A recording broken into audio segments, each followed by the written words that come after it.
Hi, I'm Scott Akerley and CEO of the Pango Group.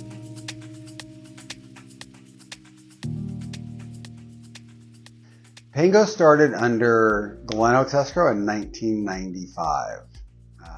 And slowly as we added partnerships and other companies, we brought in Pango, which was for Latin to trust.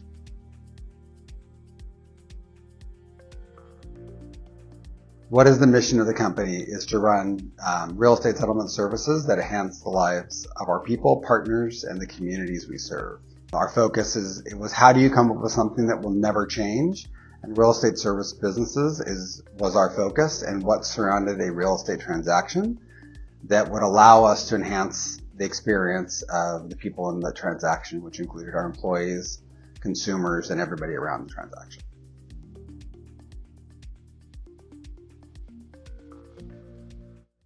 The mission of the company was decided by how do you have something that won't change over a decade or 2 decades or 3 decades. And so it was really kind of that timeless experience of what was our focus. And it's always started from the people first, and what could our people focus on. And it was easy to kind of, once we said the real estate business is our core business, and there's a lot of things that surround it, in the escrow, title, notary, all sorts of the other services that surround the purchase of a home, and then it's focused on our people, and it won't change over time.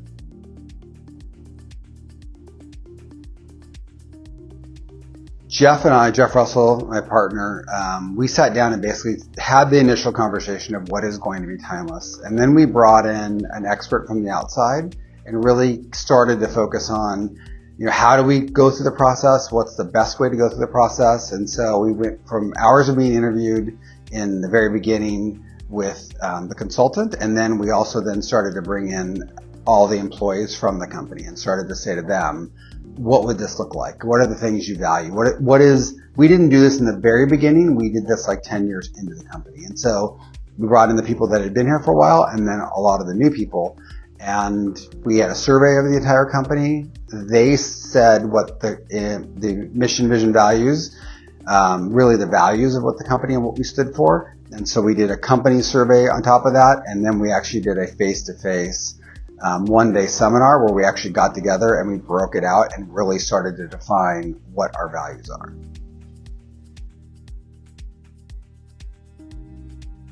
So I wanted to be in the real estate business, and when I was at a real estate party in a backyard of a house, someone said they needed a part-time messenger, and so I decided to become a part-time messenger. Well, I went to college and I got my real estate license, and so I started working for them.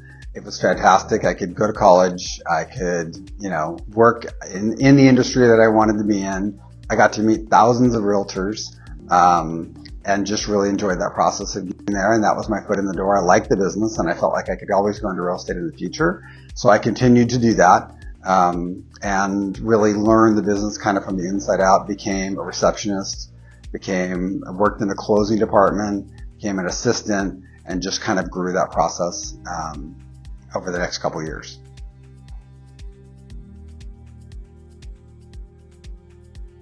So learning all the support parts of the escrow business, there's a couple lessons that I learned in that process of, being the messenger was amazing because I got to meet the entire town, which later came back to, when I started my escrow business, I actually now knew the entire town. So that was just doing something and doing it to the best of your ability. It was something I learned through that process. And then as a support person, like sometimes you feel like a little bit like the grunt, but putting in your time and effort and really focusing on just being the best you can be were some of the lessons I learned in the beginning. And then when I had the opportunity to go to another company and be a partner in that business, I really felt like, I was on the cusp of learning how to be a partner, how to be a leader, and just knowing, I felt like the first part of that was it was okay not to know everything. Like I really felt like the more transparency I had at that point, I was in my early 20s. And I felt like initially, like you felt like you had to know everything. And then I realized I didn't. I just needed to be really transparent of what I didn't know and go get the answer and come back to people. And so that was the beginning part of my career that I think people completely respected that. And then as I started to become a partner in the business, we had a board of directors. And in that process, I realized how much, just sharing masterminds, working with people, bouncing ideas off people, was useful and helpful to me. And it gave me tools that throughout my entire career over the last 30 years, I've been able to utilize and say, it doesn't have to be, there's multiple ways to go from point A to point B. And I think learning and being on a board with a lot of people that had different skill sets and personalities, that you don't have to do things all alike, and it's okay. And so then I was able to weave different personalities and different skills into solving the problem at hand over my career.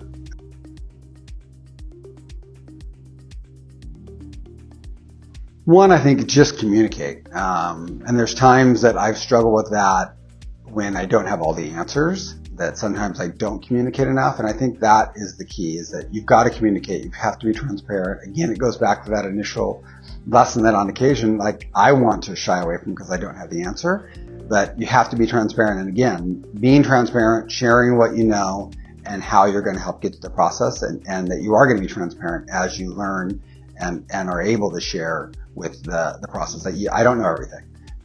Being transparent about that, I think, is actually sometimes just as comforting, because they know you're being transparent with people. And then I think in that process is, helping them focus on the things they can control. I think when things are tough, we start telling each other stories, we start sharing negative thoughts.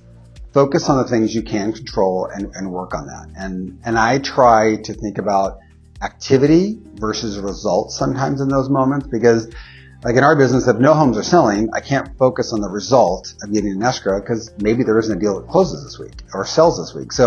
But I can say, how many people did you talk to? And so if I can drive them towards the activity that's going to get them to their desired results, I think it helps a lot mentally. And they're able to establish wins every single day in a very challenging time.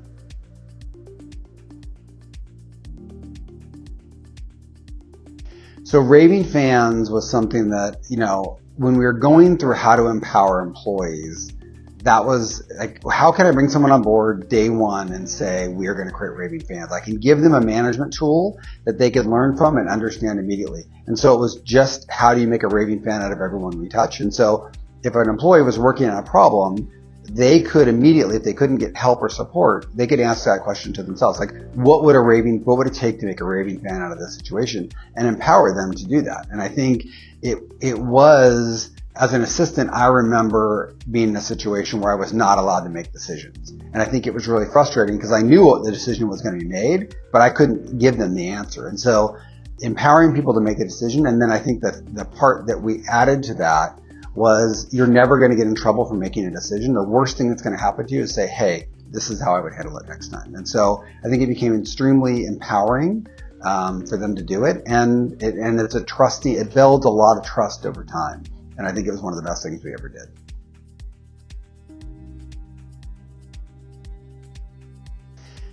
So over the last 25 years, when there has been a downturn in the market, I think we have grown in every downturn. And I think part of that is, one, accepting you're in a downturn. I think a lot of people sometimes when they're faced with the challenge, they want to spend a lot of time talking about the reality of the situation versus doing something about the reality of the situation. And so I think, one, acknowledging you're in the situation, and then two, how do you get out of it? And then your energy goes to how do you get out of it?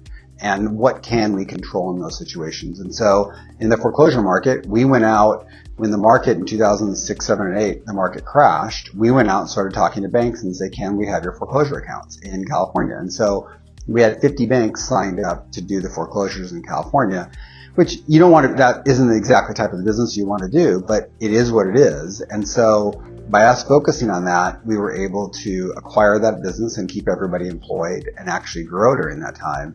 And I think the other caveat to that was really going into each relationship with each bank, each client, everything, and say, where else can we get business from these relationships? Where else can we support each other, help each other in our industry? And so we were able to make connections through that time. We were able to network with people during that time and really expand our business during that market. And then after that, really, we're 15 years later and we still have relationships and we're still gaining business from things we learned during that period.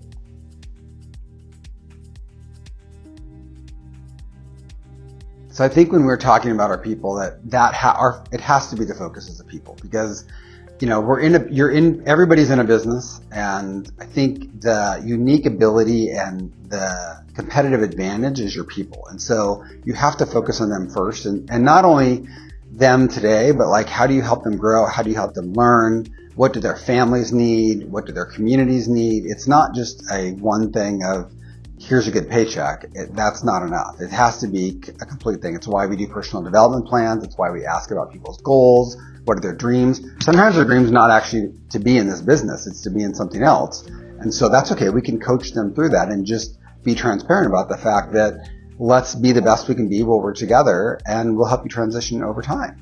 And so I think that's the holistic approach, and we've helped employees with coaching. We've helped them financially. We've helped them with charity work.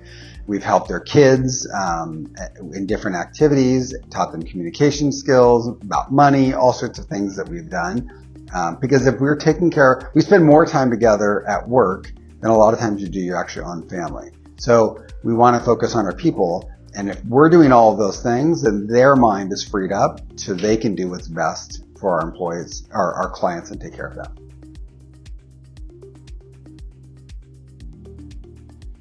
So when we were first thinking about a vision, it was really to come back that would drive us on something that would be timeless. And so being in the real estate services businesses, it was one of the things that we said, we don't want to be realtors. We want to support realtors. We want to support the home purchase. And so it's helped us because, we know the space we're in, and there's lots of times like people have come to us and said, do you want to be in this business or do you want to do that? And it's really easy to just come back to and say, is it in the real estate service businesses? And been able to say no to not only businesses that maybe they were close, but they really weren't in the real estate service businesses. Or we've been asked to invest in real estate companies, be partners in real estate companies. And it's the same thing. Like, we want to support those companies, but we actually don't want to be in that business and be a competitor to our main clients. And so it makes sometimes really difficult choices really, really easy because we're driving towards a vision that we believe in.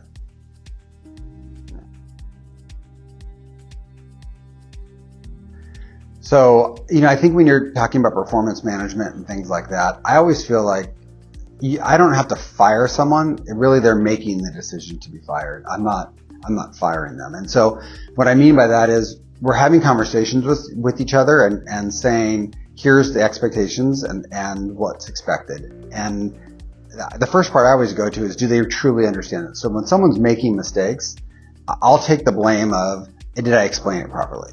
And then I'll go through the second time and say, this is the conversation I felt that we had, and I felt like we went through this and I explained it. What are the other questions that you need answered to support you through that process? And so it's good spending the quality time with them to walk them through, did they understand it, and how's it going? And then you start to say, okay, do it, and then come back to me. And you start having these conversations that you're going one-on-one kind of counseling and training.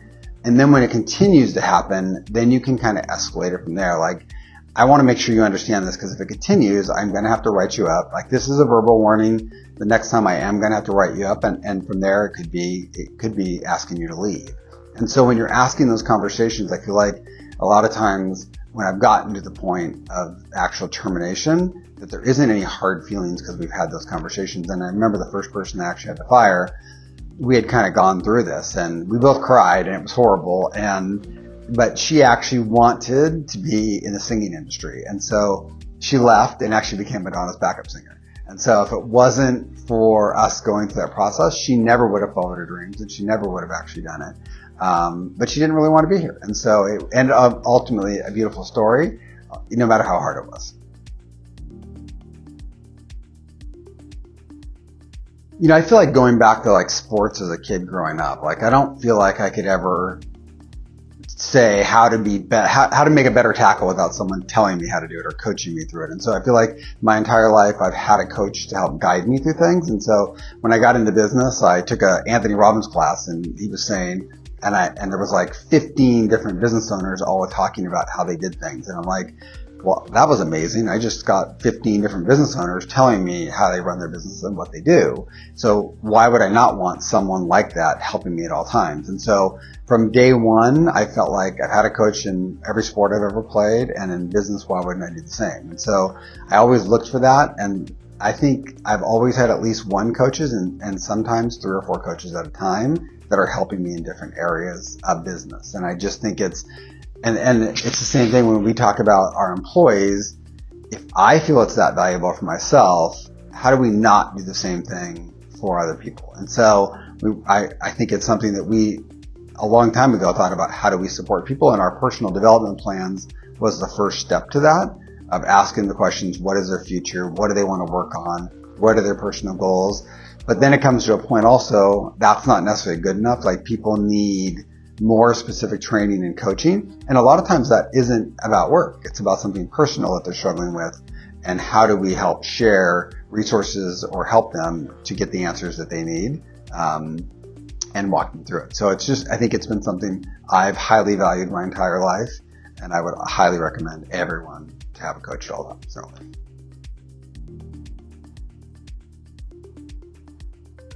I remember one time I had a business idea, and a lot of times if I have something that I'm working on, I will go to my coach and say, here's the idea. And I remember I came up with an idea that I really thought was a complete home run, and he just tore it apart. He didn't quite call me an idiot, but was close to it.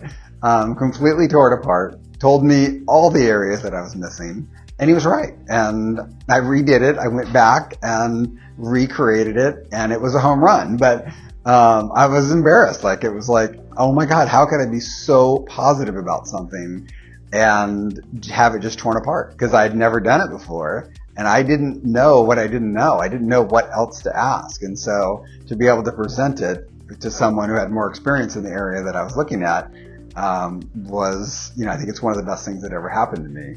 But it was a little embarrassing in the moment and wonderful at the same time. No.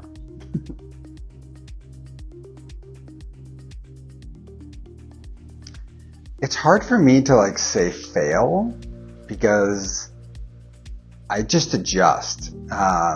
And I feel like every day I do something wrong. And I don't think there's a day I get by without making a mistake or realizing I could have done something better, or I wish I would have asked this person for advice first. So I feel like I course correct a lot. And I don't necessarily kill projects fast enough, but I solicit advice, and so I don't always listen to everything, but I think I'm course correcting all the time, and I feel like every single day I could have improved something. I was told about something I need to improve, and so I think it's this constant, just never-ending improvement about how to make things better.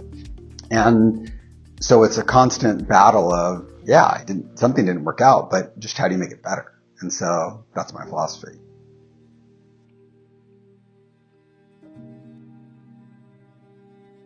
I think culture wins. I mean, we are all in business. We're all competing in the same thing. Escrow is an escrow, and I can list 100 things to do in an escrow company or in a business that to me, it's like table stakes. Like, everybody has to do those things, and you can put all the fluff around it and everything else. But 90% of that, every single business, when they compete with another company, unless there's something extremely unique that they have, that we all have to do the same thing. And so now, how do you raise the bar? There's always a bunch of little things that you can add that I think you can say we do better than our competitors and things like that. But at the end of the day, if your people aren't winning, then you're not winning. And so, I think the only way that happens is through culture.